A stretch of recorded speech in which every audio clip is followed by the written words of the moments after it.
বাংলাদেশের যে 1400 তরতাজা তরুণ প্রাণ এই স্বৈর শাসনের অবসানের জন্য জীবন দিয়েছেন, তাদের পরিবারে যদি সামান্য একটু স্বস্তি আসে, সেটি আজকের এই প্রসিকিউশনের প্রাপ্তি। প্রথম চার্জে আসামি শেখ হাসিনাকে দোষী সাব্যস্ত করে আমৃত্যু কারাদণ্ড দেওয়া হয়েছে।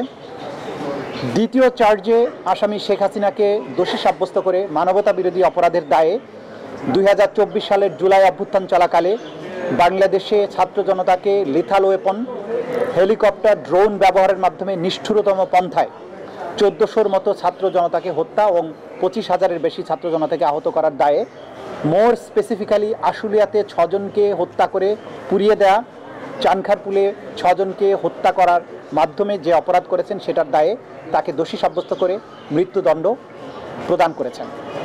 বাংলাদেশের যে 1400 তরতাজা তরুণ প্রাণ এই স্বৈর শাসনের অবসানের জন্য জীবন দিয়েছেন, তাদের পরিবারে যদি সামান্য একটু স্বস্তি আসে, সেটি আজকের এই প্রসিকিউশনের প্রাপ্তি।